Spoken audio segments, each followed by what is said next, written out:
Welcome students. Today we will have the explanation of lesson 1, The Tiger King, written by Kalki Krishnamurti.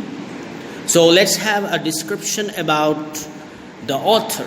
Kalki Krishnamurti, popularly known by his pen name Kalki. He was a prolific writer. More than that, he was a poet, journalist, critic, and Indian independence activist. He wrote several short stories, more than 120 short stories, 10 novels, and most of his writing, it contained political issues. Now let's see the characters of this story. Who are the main characters of this story? First important character of the story is the Tiger King. Now his real name is Jilani Jung Bahadur. He is the king of the province Pratibandhpura. Now second important character is the minister of the king, Diwan Sahib. And the third important character are the group of astrologers. Now, let's see the theme of this story. This story, The Tiger King, is a satire on the conceit, pride, and stubbornness of those in power. The writer takes us back to the days when the autocratic and eccentric king used his power, authority, and his resource to save his life and turn his fate. The story begins with the birth of Tiger King. When the Tiger King was born, a group of astrologers came to see him. When the astrologer saw the little child, they predicted that one day the Tiger King have to die. Now this incidence of astrologers' prediction is very important in this lesson. Here, the Tiger King is 10 days old. He is a very little child. But this child, when he heard the prophecy of the astrologers, the prediction of astrologers, he uttered words. Something very shocking, something very amazing and wonderful thing that happened was on the time of birth, the astrologers who predicted about the death of this child, the child utters words. He said, or he asked the astrologer, "O wise prophets, I know that all who are born, they have to die one day. But if they could tell him his manner of death, then the prophecy would be useful or meaningful for him." Now this incident, it is very wonderful incident. It's because a 10-day-old baby could not speak. It takes more than 1.5 years or 1 year for a baby to speak properly. So this was a shocking incident. The astrologers, they were amazed, shocked, and wondered at the utterance of this small child. Now, as asked by the small child, astrologer, they replied to him that one day the Tiger King would die from the tiger. That means he will meet his end by a tiger. Now, natural way, when someone predicts or prophesies that you are supposed to die by an animal, by a snake, or by a tiger, so what would happen to us? We will be afraid of that particular thing since that day.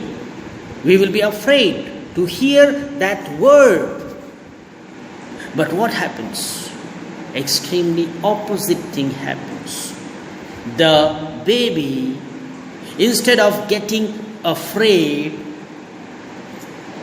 he said, "Let the tiger be aware.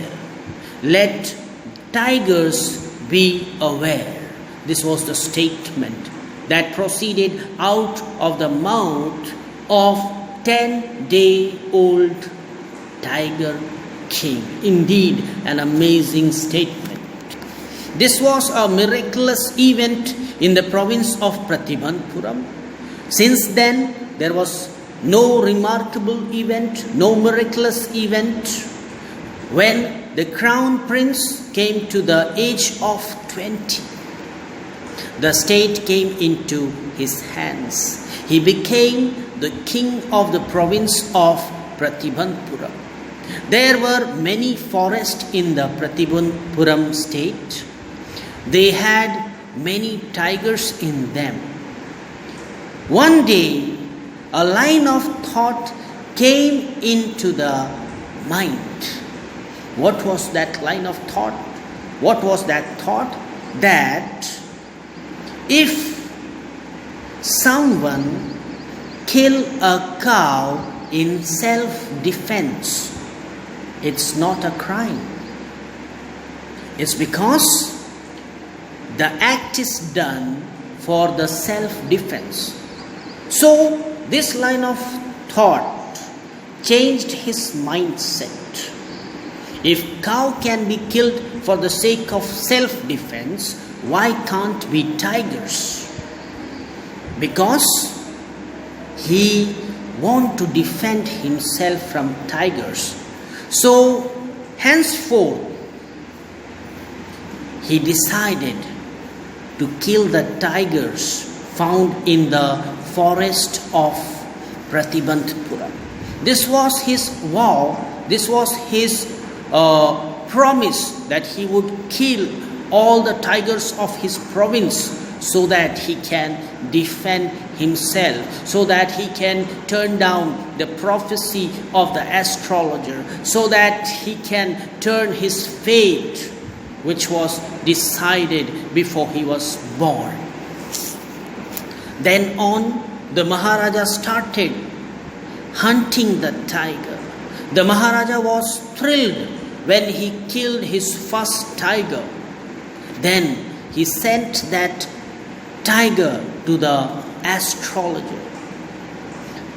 And the astrologer, he replied, or he said to the king, "Your Majesty, you may kill 99 tiger in exactly the same manner, but you must be very careful with the 100th tiger." This was a kind of warning from the part of astrologer that you may kill 99 tiger similar way, but you must be careful about the 100th tiger, for the death will come to you through the 100th tiger. The astrologer promised to tear up all his books on astrology and set fire to them if he killed the 100th tiger. Now this is a challenging way of the astrologer. Astrologer furthermore challenged the king that if his prediction would not come to pass if the king will kill the 100th tiger. Then what he will do? He will set fire on the astrological books. Moreover, he will leave astrology. He will cut off his tuft and become an LIC agent. This was a kind of challenge for the king.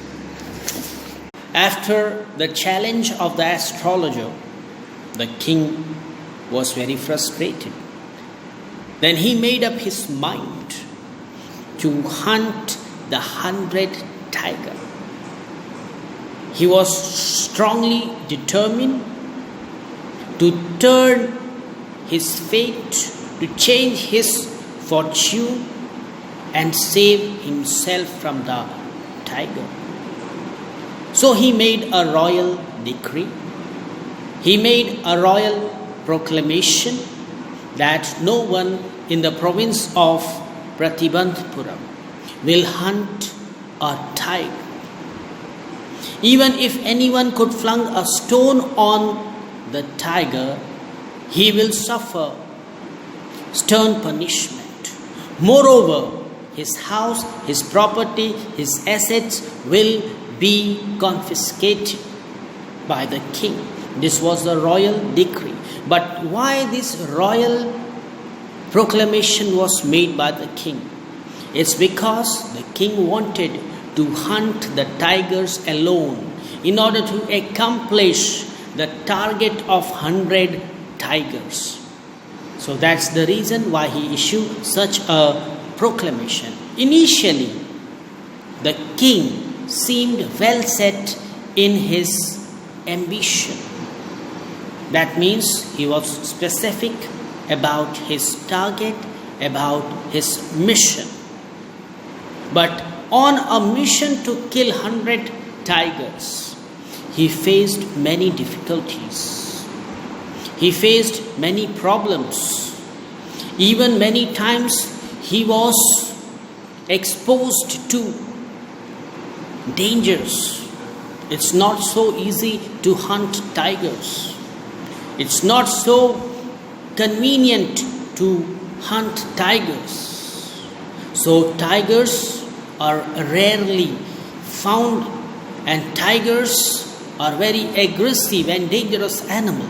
So to hunt a tiger, that means to put our life in danger. So the king many times faced danger. And there were times when he aimed at the tiger, but the bullet missed the target or mark. And in those times, the tiger would attack on the king. It jumps over the king, and many times the king had to fight with the tigers without any weapon, bare hands.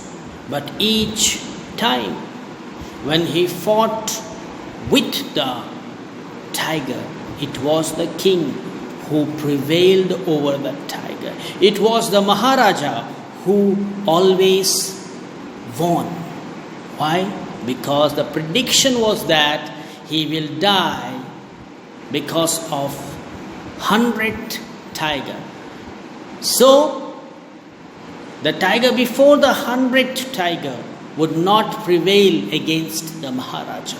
Now, once the king stood in danger of losing his kingdom, a high-ranking British officer happened to visit the province of Pratibandhapuram.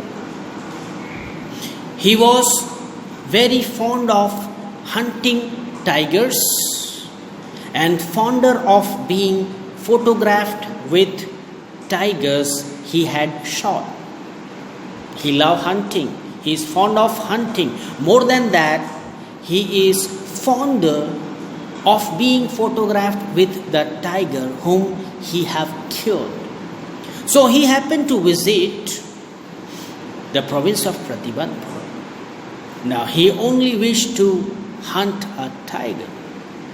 Now that's so easy. But what about the proclamation? In the province of Pratibandhuram, the king issued a proclamation that no one except the king would able to hunt tiger. So he sought the permission from the king to hunt tiger. But the king was determined. The king was very, adamant in his decree and proclamation. And Maharaja was firm in his resolve. He refused to give permission to that high-ranking British official.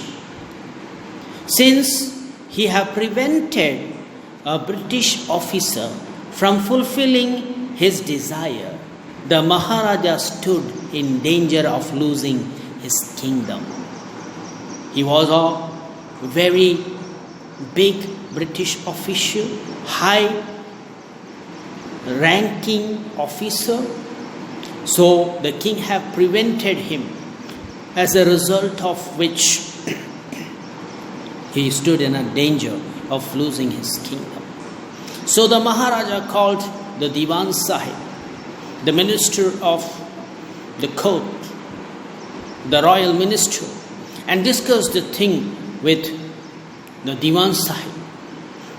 And they came into the conclusion that anyhow they have to save their kingdom. Anyhow they have to manage this issue and solve this issue with the British officer.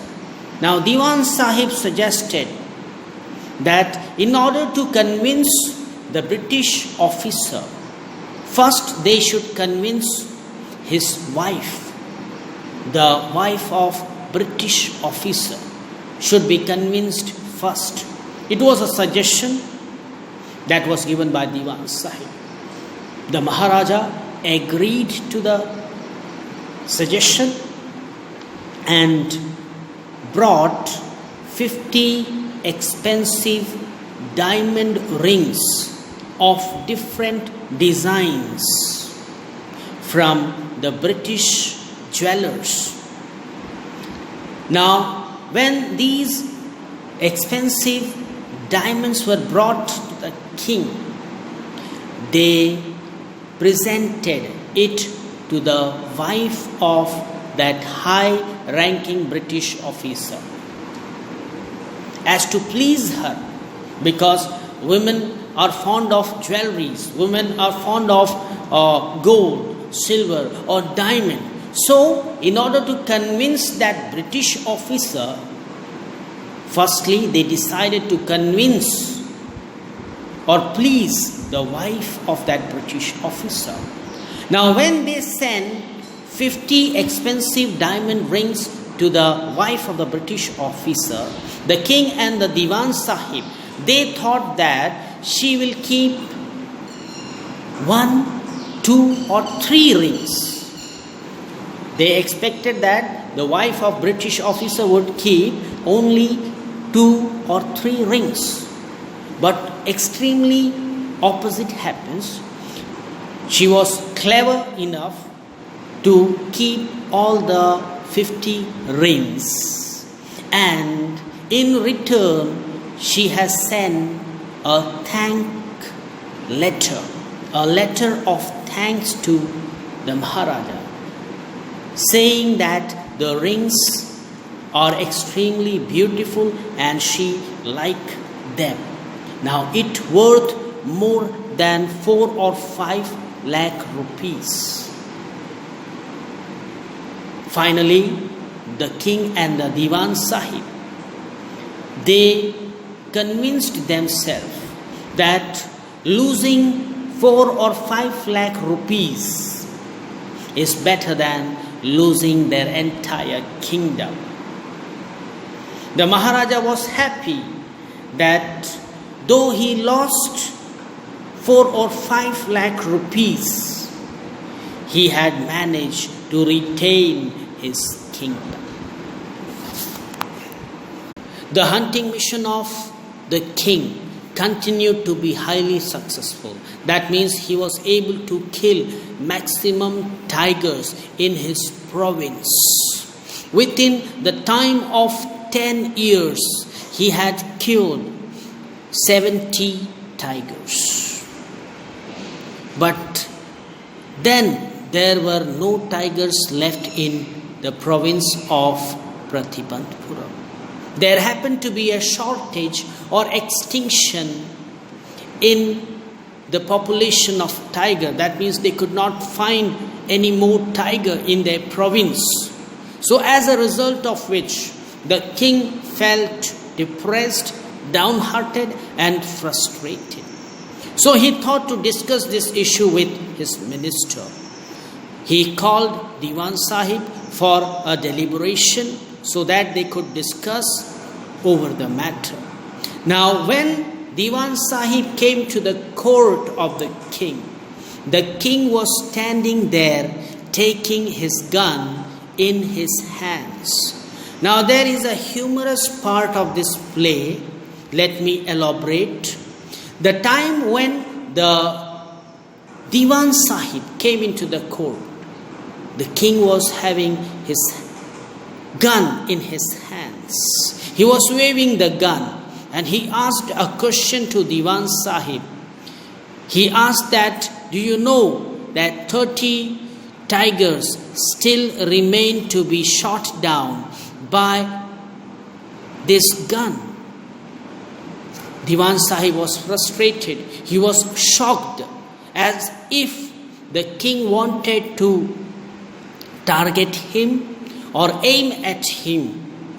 So he was frightened, and frightfully he says that, Lord, Your Majesty, I'm not a tiger. Then the king says that I want to marry. I want to get married. At this, Diwan Sahib is confused. He was shocked and he replies to the king that, Your Majesty, I have already a wife. I am married, so I cannot marry you. At this, the king says, who told that I am marrying you? All that I need is a tiger. At this point also, Diwan Sahib, confused and startled and amazed, he says that a tiger king is enough. We do not need a tiger queen. Finally, the king says that he needs a girl from royal background with the largest tiger population in her province. So the king ordered the minister, Diwan Sahib, to go and find out a girl from royal background in whose province there would be largest tiger population.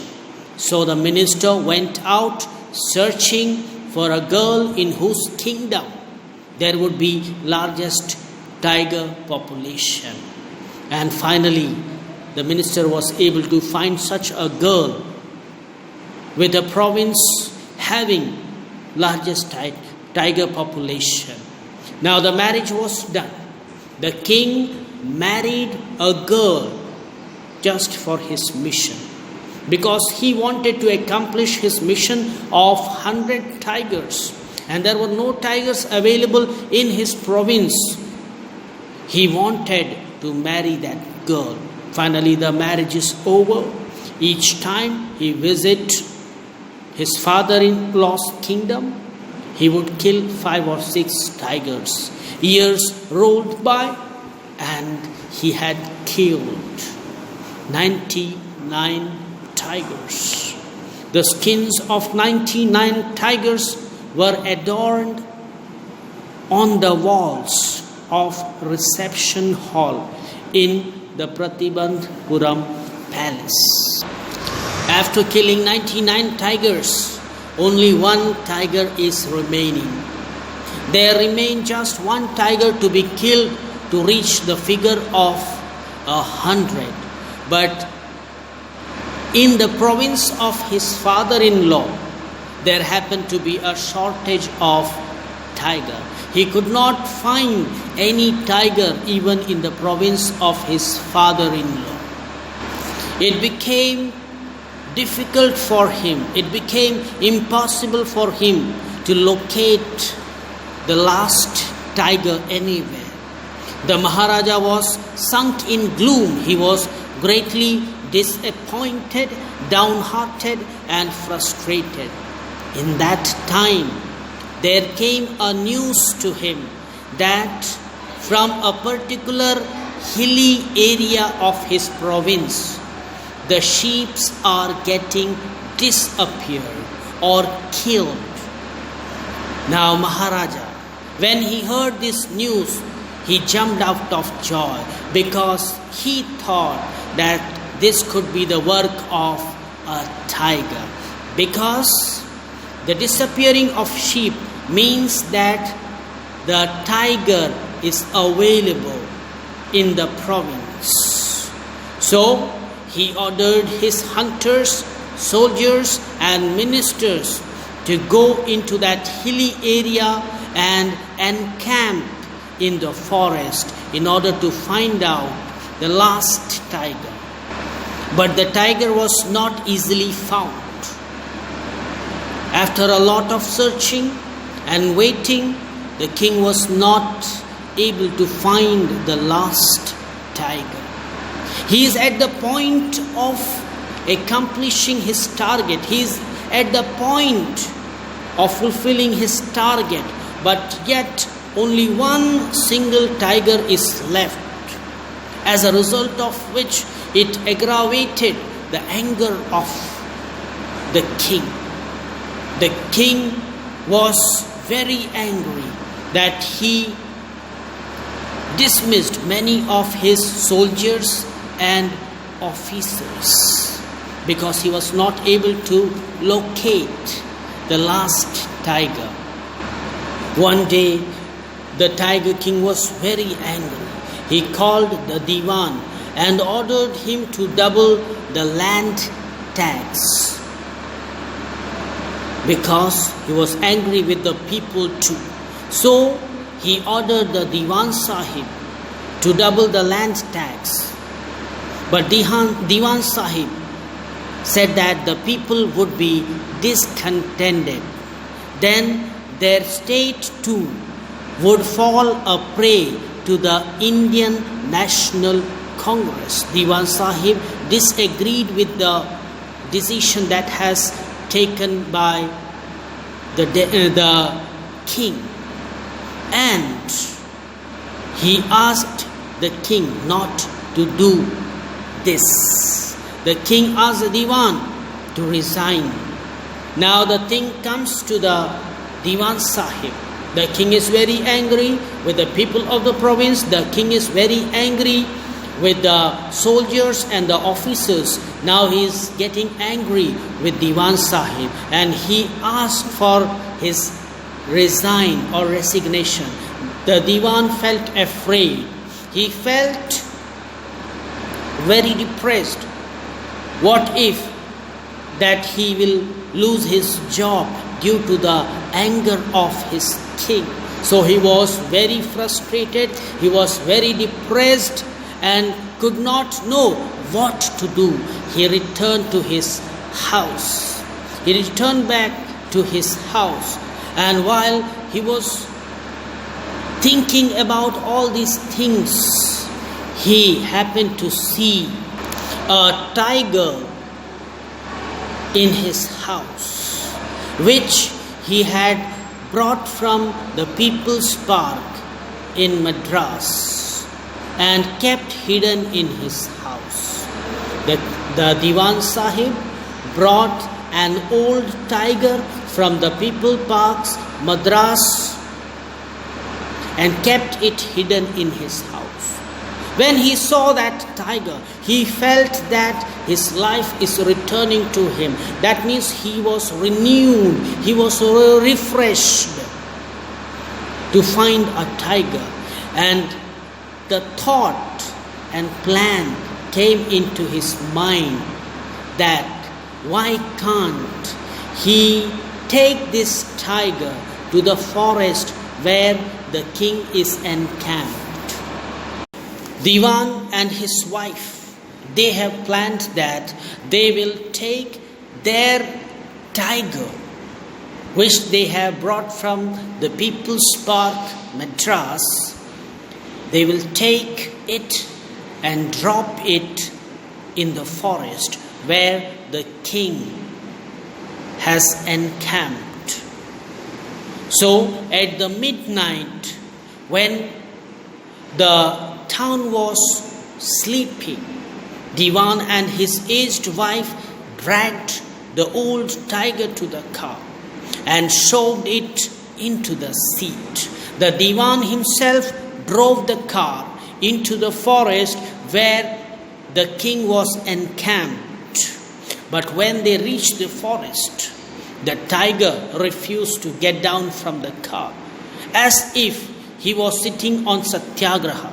That means he is not willing to get out of the car. Somehow, Diwan and his wife hauled the beast and pushed it down on the ground. After that, he returned back to his house.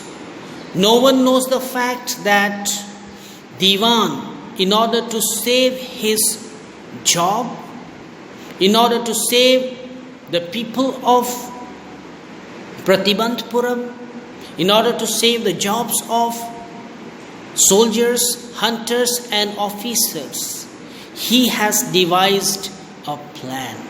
He has dropped the tiger which he had brought from People's Park, Madras.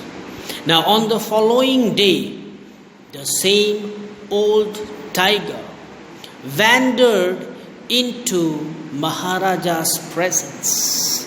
The same tiger which was dropped by the Diwan Sahib, it came in front of the king as if he is making a supplication. He is requesting to the king, "Here I am, shoot at me." Without wasting time, the king was very happy. The king was very glad. So without taking time, without wasting time, he took his gun and shot at the tiger. And he was full of happiness. He was full of pride that he altered his fate. He changed his fortune. He disproved the prophecy of the astrologer. Now, no longer he needs to live under the fear of death. No longer there is enemy in the form of tiger who would kill him. So after that, he asked, or he ordered the soldiers to take the dead body of this tiger and bring it into the capital of Pratibandpuram in a large procession, in a grand procession. Now this procession, it is meant to display his power, his victory over the fate. The king wanted the people to know that he had killed the 100th tiger and overcame his last enemy. It was a display of splendor and his glory, his power and his victory. So this grand procession was ordered by the king. Now after killing the 100th tiger, the king made a move. Sitting in a car, he came back to his palace. After that, the soldiers or the hunters who were with the king, They thought to examine the tiger. They thought to check the tiger whether it is dead or not. So the hunter, one of the hunter, he had gone near to the tiger to check whether it is dead or alive. Immediately, the tiger opens its eyes and began to look at the hunter. As soon as the hunter realized that the tiger is alive, he took his gun and shot it. The tiger is dead. Now this thing is done by the hunter, not by the king. The hunter had finally killed the 100th tiger, not the king. And the king is not aware of the fact that he had missed the bullet, or the tiger was just fainted by the whizzing sound of the bullet. So king is not aware of this fact that tiger was fainted. It was not actually dead. Nor the hunters. They wanted the king to know this. Why? It's because of the fear that they will lose their job. What if the king would be angry with them? So the hunters and the soldiers did not let the king know the fact that the tiger was fainted by the whizzing sound of the bullet. It was not dead, but it was finally shot dead by one of the hunters. As the king had ordered, the grand procession was taken throughout the city, and the dead body of the last 100th tiger was buried, and a memorial or a tomb was erected there. It was as a memorial of king's victory. Now this thing is over. The king had no fear of his death. He finally and ultimately had won and changed his fate. Now, after a few days later, the third birthday of the king's son was celebrated. He wished to give him some special gift on his birthday. So he went to the market. He spotted a wooden tiger in a toy shop and decided it would be the best gift for his son. The wooden tiger cost only 2 annas and a quarter. But the shopkeeper called it a bargain at 300 rupees. He praised it as an extremely rare example of craftsmanship. That means the wooden tiger that the king had seen, it was an ordinary toy. But the shopkeeper pretended and misguided the king, saying that it's the rare craftsmanship. It is developed, it is made by the skillful carpenters. So he charged the toy with 300 rupees. Now, one important thing in the toy, even though it was made by skillful carpenters, its surface was rough. Tiny slivers of wood stood up like quills all over it. Even though the shopkeeper claims or shopkeeper says that it is made by skillful carpenters, but the surface is rough and the tiny slivers of wood stood like quills all over the surface. When the Maharaja had gifted this wooden tiger to his son on his 3rd birthday, after that, when he was playing with his son, taking this wooden tiger, one of those slivers pierced the right hand of Maharaja. While playing with the wooden tiger, one of the tiny slivers pierced the right hand of Maharaja. While playing, he pulled it out with his left hand and continued to play with the prince. He never noticed it. He just pulled it out by his left hand and continued to play. The next day, infection flared in the right hand of Maharaja. It was due to the tiny sliver that pricked or pierced in the right hand of Maharaja. The next day, in his right hand, there happened to be an infection. In 4 days, it developed into a sore emitting pus or separating sore. It was developed. It spread all over his arm. 3 famous surgeons were brought from Madras. After holding a consultation, now the king has to be operated. They have decided. They had a discussion with the 3 doctors or surgeons, and they decided that the king has to be taken for an operation. And the operation was successful.